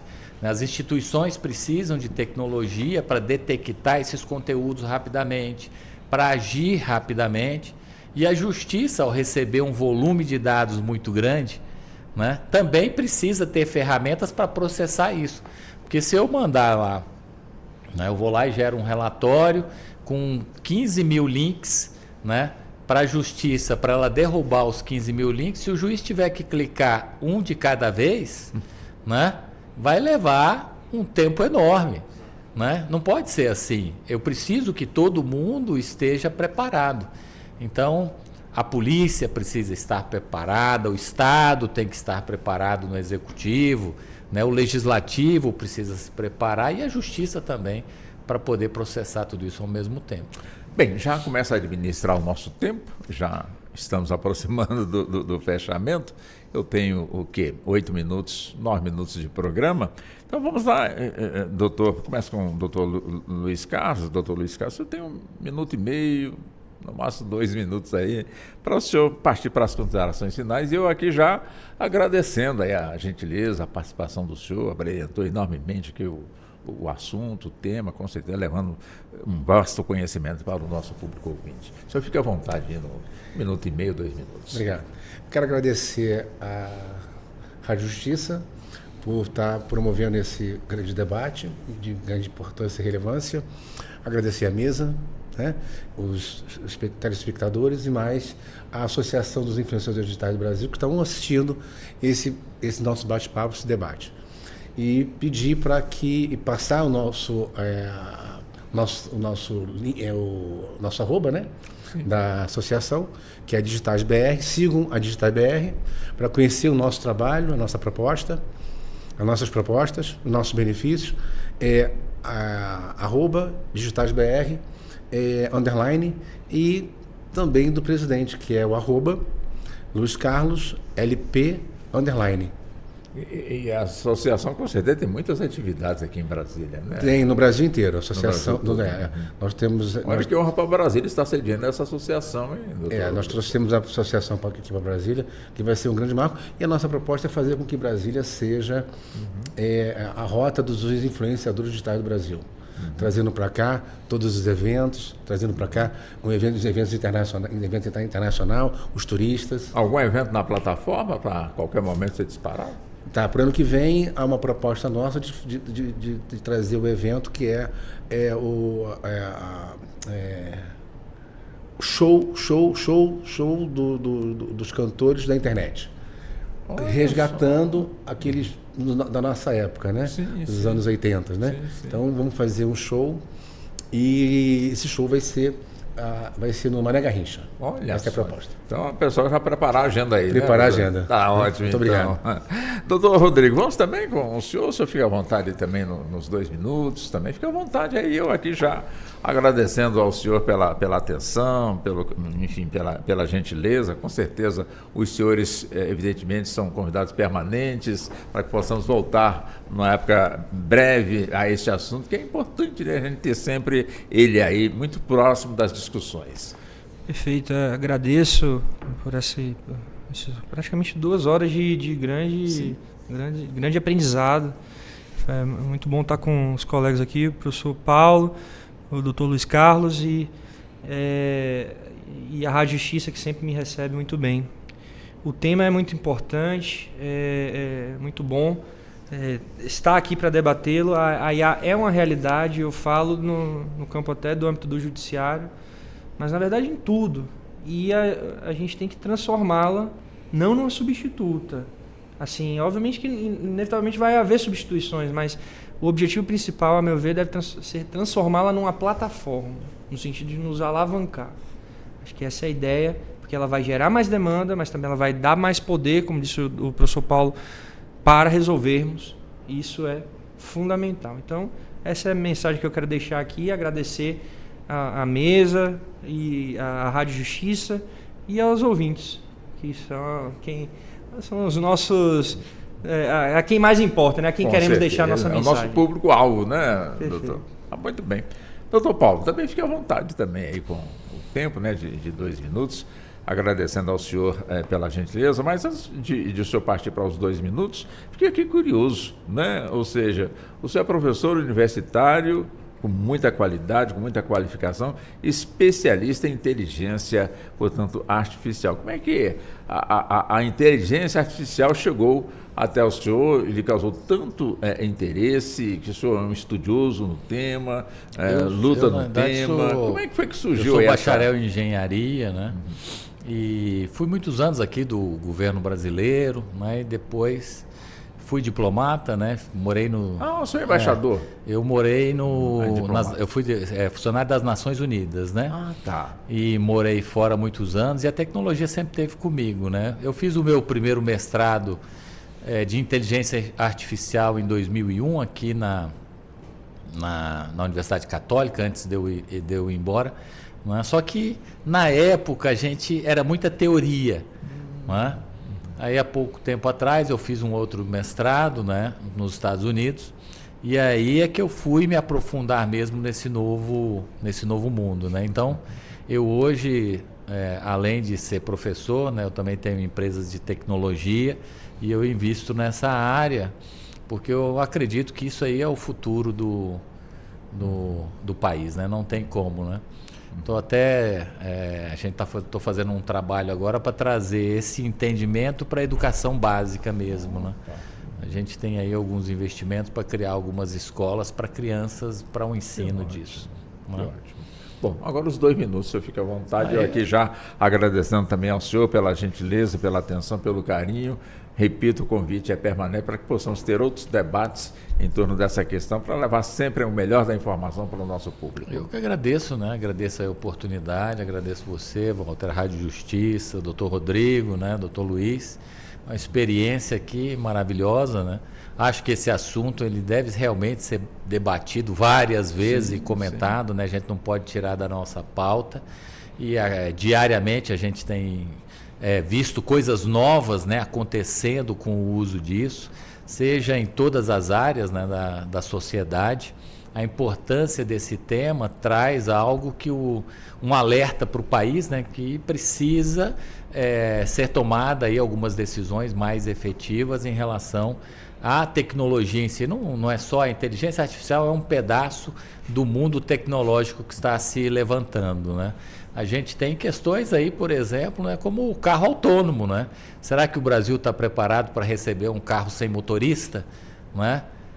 Ônibus sem motorista? Avião sem piloto, não. Avião, né? Sem piloto, né? São todas essas discussões e o mundo está vivendo isso. A gente precisa avançar um pouco mais. Não é só... A IA é uma ponta desse iceberg. Ela vai fazer com que esse processo acelere. né? Mas a gente tem todas as questões tecnológicas aí que hoje são importantes. No desenvolvimento de novos produtos, será que eu estou preparado para receber uma máquina que produz uma vacina no mesmo instante que tira meu sangue, analisa e já produz uma vacina específica para mim? Eita. Como é que fica o registro regulatório disso? Né? Tem outras questões. Nossa, vale outro debate, né, doutor Paulo? Vai mais 2 horas. Tá ótimo, um abração para o senhor, muito obrigado pela gentileza. Doutor Rodrigo também, um abraço para o senhor, muito obrigado também pela gentileza. Obrigado. Da mesma forma, doutor Luiz Carlos, também muito obrigado, senhor, pela gentileza também.